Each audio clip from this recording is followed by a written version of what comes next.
Hello दोस्तों, कैसे हो आप। उम्मीद करता हूँ सभी अच्छे होंगे। एक बार फिर स्वागत है आपका SM लॉ क्लासेस में।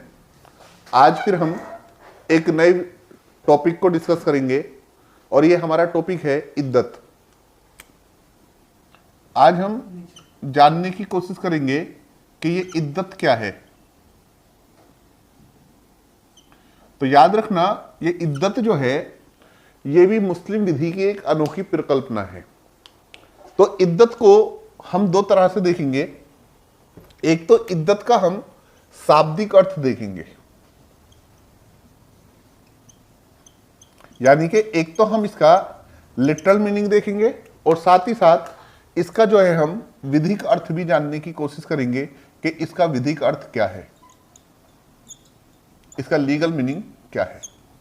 अगर जो मैं बात करूं इद्दत के शाब्दिक अर्थ की, तो इद्दत का शाब्दिक अर्थ होता है गणना करना, टू कम्यूट, यानी कि गिनती करना, गणना करना।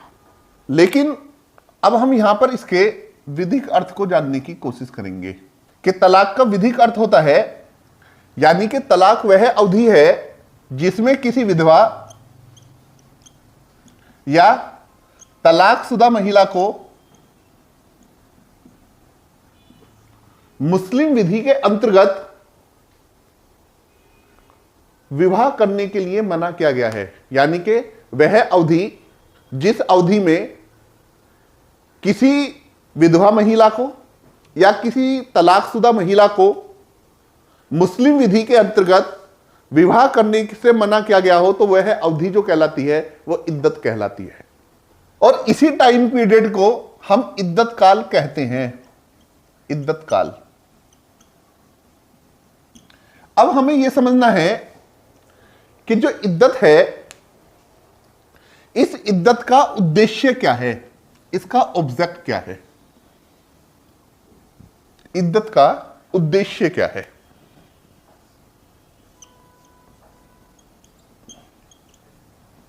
इद्दत का उद्देश्य, इद्दत का जो ऑब्जेक्ट है वो पैतृकता को तय करना है। यानी कि इद्दत का उद्देश्य यह है कि अगर जो कोई विधवा महिला है या कोई तलाकशुदा महिला है, तो उस विधवा या उस तलाकशुदा महिला के गर्भ में उसके पूर्व पति की कोई संतान तो नहीं है। इस चीज का पता लगाना कि क्या पूर्व पति का गर्भ, पूर्व पति का बच्चा इस महिला के गर्भ में तो नहीं है, इस चीज का पता लगाया जाता है इद्दत के द्वारा। कैसे? सपोज करो ए और बी, ए और बी, ए हस्बैंड है और बी वाइफ है। अभी इनकी शादी हुई थी और शादी हुए सिर्फ 10 दिन हुए थे, 10 दिन हुए थे। इसी बीच क्या होता है कि हस्बैंड का एक्सीडेंट हो जाता है, डेथ हो जाती है हस्बैंड की। अब जाहिर सी बात है 10 दिन में इनके बीच में कोहैबिटेशन भी तो हुआ है।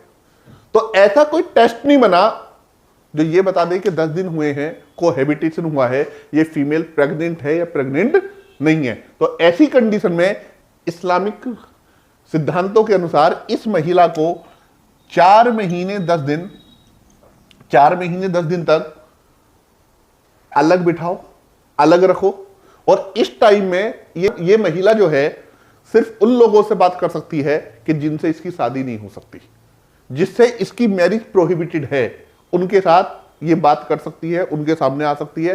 अदरवाइज ये किसी भी, ना ही तो बाहर के इंसान से, ना ही घर में जिससे इसकी शादी हो सकती है, ना ही उससे मिलेगी।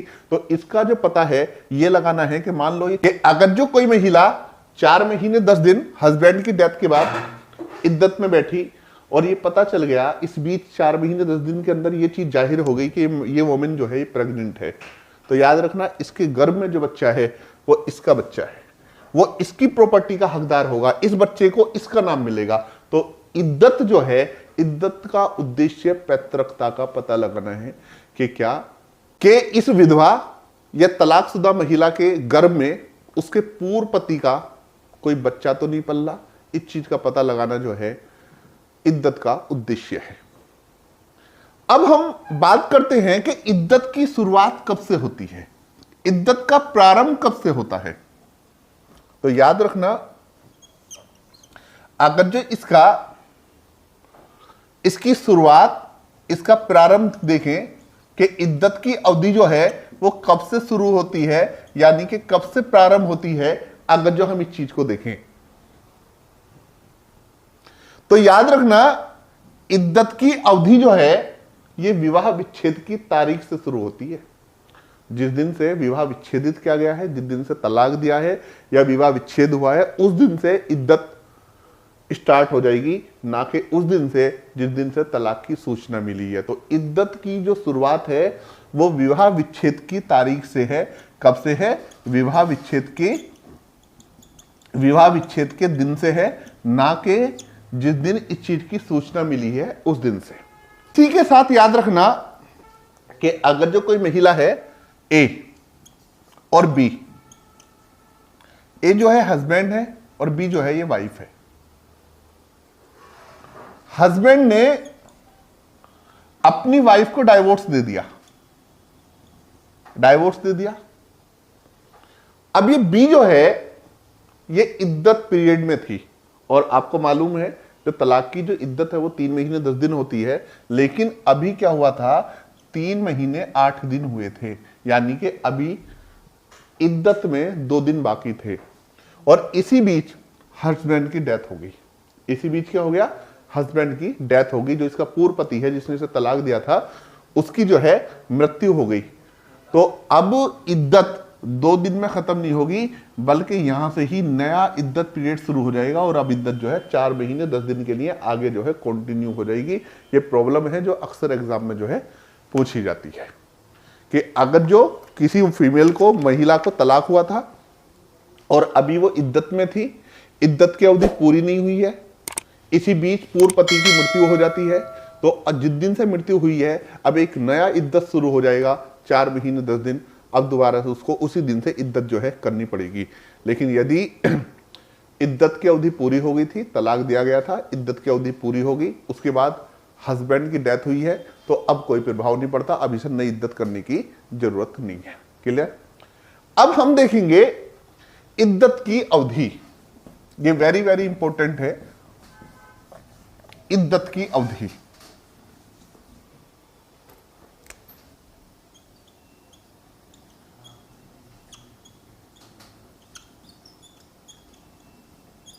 इद्दत की अवधि, इद्दत की अवधि को हमें अलग अलग तरीके से देखना पड़ेगा। तो एक देखेंगे हम सही विवाह, कि अगर जो सही विवाह हुआ है तो उसमें इद्दत कितनी होगी। बातिल विवाह, जिसको हम शून्य विवाह कहते हैं, वॉइड मैरिज। फासिद विवाह, जिसको हम इर्रेगुलर यानी कि अनियमित विवाह भी कहते हैं। और इसी के साथ अगली चीज है मुता विवाह।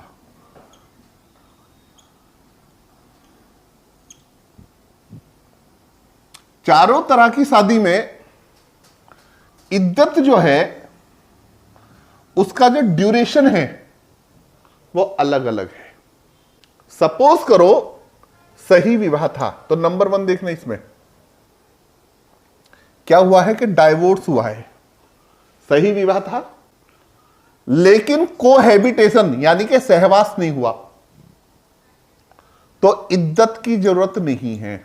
यानी कि पहली चीज याद रखना कि अगर जो सही विवाह है और सही विवाह में तलाक हुआ है लेकिन हस्बैंड और वाइफ के बीच में कोहैबिटेशन नहीं हुआ था, तो किसी इद्दत की जरूरत नहीं है। दूसरा पॉइंट है कि तलाक हुआ है और कोहैबिटेशन भी हुआ है, तो अब 3 महीने 10 दिन इद्दत में बैठना पड़ेगा। और तीसरी चीज है कि सपोज करो डाइवोर्स हुआ, वाइफ जो है प्रेग्नेंट है, तो इद्दत जो है भैया डिलीवरी के टाइम तक बढ़ेगा। इद्दत जो है कहां तक रहेगा? डिलीवरी तक या मिसकैरेज तक, यानी कि जब तक गर्भपात होने तक या बच्चे के जन्म तक। अगर जो डाइवोर्स हुआ, फीमेल प्रेग्नेंट है, तो अब इद्दत चलेगी डिलीवरी तक या मिसकैरेज तक। इसी के साथ याद रखना, हस्बैंड की डेथ हुई, हस्बैंड की डेथ हुई, अभी मैं सही विवाह की बात कर रहा हूं कि हस्बैंड की जो है डेथ हो गई है, कोहैबिटेशन नहीं हुआ, तो फिर भी 4 महीने 10 दिन की इद्दत करनी पड़ेगी। हस्बैंड की डेथ हो गई, कोहैबिटेशन हुआ है, तो भी 4 महीने 10 दिन की इद्दत करनी पड़ेगी। हस्बैंड की डेथ हो गई, फीमेल प्रेग्नेंट है, तो ऐसे में या तो डिलीवरी तक या 4 महीने 10 दिन तक, दोनों में से जो भी ज्यादा हो। आज जो डिलीवरी पहले हो गई तो 4 महीने 10 दिन तक, और डिलीवरी बाद में हुई तो डिलीवरी तक, ये है। दूसरी चीज, अगर जो हम बात करें वॉइड मैरिज की, शून्य विवाह, तो मैंने आपको पहले बताया था कि जो वॉइड मैरिज है उसका कोई रिकॉग्निशन नहीं है, उसकी कोई मान्यता नहीं है। शून्य विवाह वास्तव में कोई विवाह नहीं है, ये सिर्फ और सिर्फ एक जिना है, हरामकारी है, इसके अलावा और कुछ नहीं है। इसी के साथ अब हम बात करेंगे फाशिद विवाह की, इर्रेगुलर मैरिज की। तो याद रखना, पहली चीज यह है कि अगर जो भैया डाइवोर्स हुआ है, क्या हुआ है, डाइवोर्स, लेकिन कोहैबिटेशन नहीं हुआ, कोहैबिटेशन नहीं हुआ, तो भैया नो डाइवोर्स, नो इद्दत, कोई इद्दत नहीं। डाइवोर्स हुआ है, कोहैबिटेशन भी हुआ है, तो भैया कितनी, 3 महीने की इद्दत करनी पड़ेगी। 3 महीने की इद्दत। मैं ये सिर्फ फाशिद विवाह की बात कर रहा हूं, अनियमित विवाह की बात कर रहा हूं। सपोज करो